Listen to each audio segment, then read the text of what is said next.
the philosopher that we will talk about today,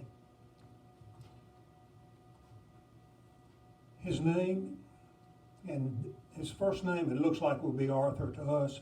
He's German, and his first name is pronounced Artur. And his second name is Schopenhauer. Artur Schopenhauer. He is German, and something significant about Schopenhauer is that he is going to tell us, he's going to explain that there is a metaphysical reality.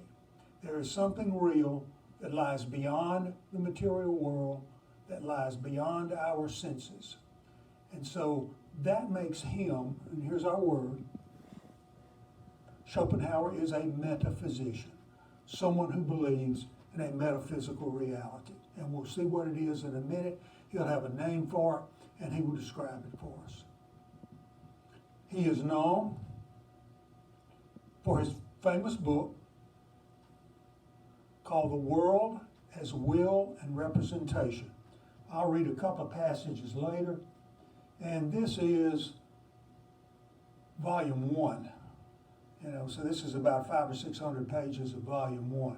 So this is a huge book, and I'm certain you'll be pleased to know that I have read the entire thing. So that's one of my claims to fame. And Schopenhauer is the first European intellectual to be influenced by the wisdom literature of the East.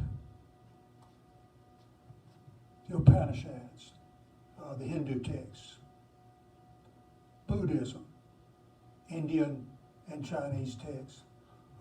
They give a negative evaluation of the human world, and this fits perfectly with Schopenhauer's pessimism.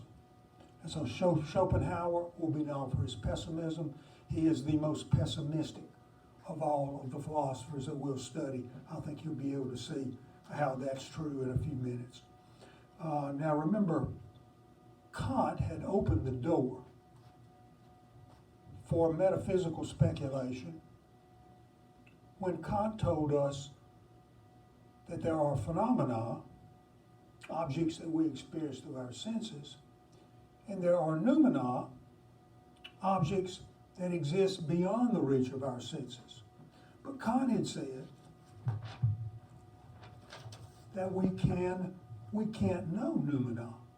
Our minds are structured so that we can only know phenomena, and so Kant suggests we can have no knowledge of a metaphysical reality. Now Schopenhauer comes after Kant, of course. Metaphysical questions are natural, but Kant says we can't have knowledge of any kind of metaphysical reality. Schopenhauer claims to make an advance beyond Kant on this point. He says there is a place where we make direct contact with a metaphysical reality, and that is our own bodies. Most of our actions, most of our movements are involuntary and instinctual, and it appears that something moves us, and that this something is non-rational. Also, our inner sense gives direct knowledge of emotions, moods, drives, cravings, fears. These are incessant, they're tangled, they're urgent, they're often conflicting. And Schopenhauer says what we experience directly through our bodies is a basic reality. It is, and here comes the big word for Schopenhauer, one of them. This metaphysical reality, Schopenhauer calls the will. So this is a big word for Schopenhauer. And by will, Schopenhauer refers to a blind, rationally inaccessible force that is a type of primitive energy. So energy or life force would probably be a more accurate term for what he calls the will. And this is the metaphysical reality. It's something that lies beyond our senses, and it is a non-moral and a non-rational force. The will manifests itself in and through everything that exists, but it is revealed in us because it is thinly veiled to ourselves. Okay, let me sort of recap here now.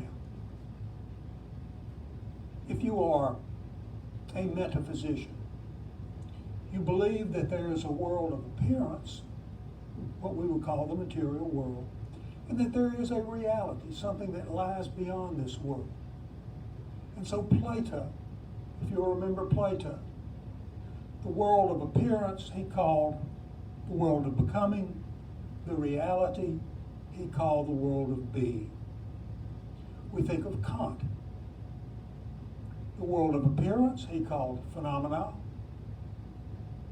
That which is truly real he called noumena. And now we put Schopenhauer into context. Schopenhauer, the world of appearance, Schopenhauer calls representation, and the basic reality, the metaphysical reality, he calls will. And he characterizes the will. And I'm going to read just a quick passage.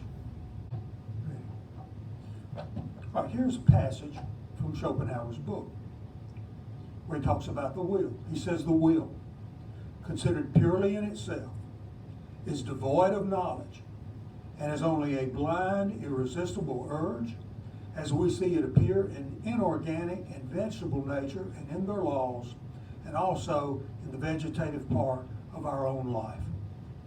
That is a characteristic of the will.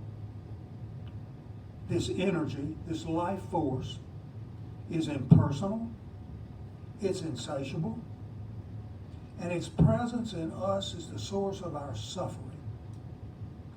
Schopenhauer tells us we are victimized by the will because its urging engenders desires in us.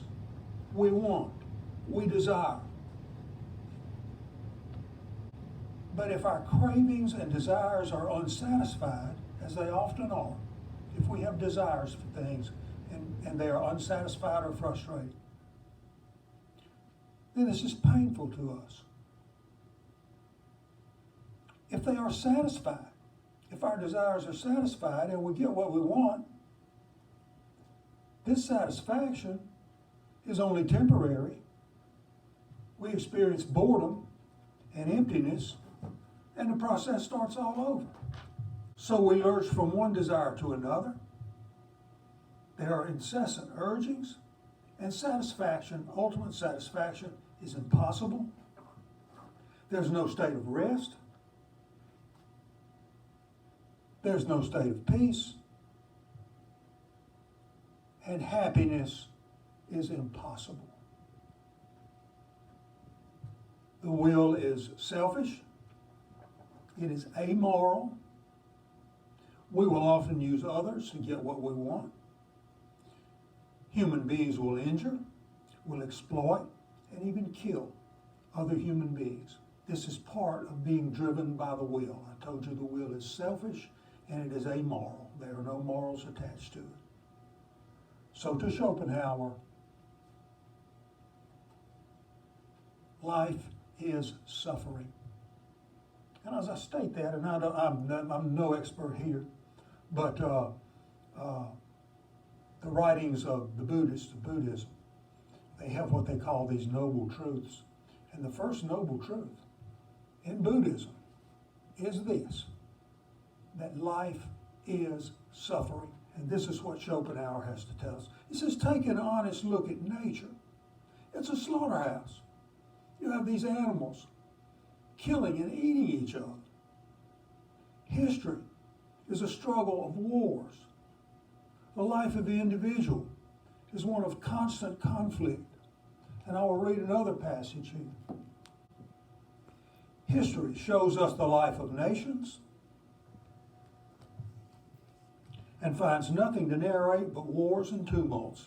The peaceful years appear only as occasional brief pauses and interludes.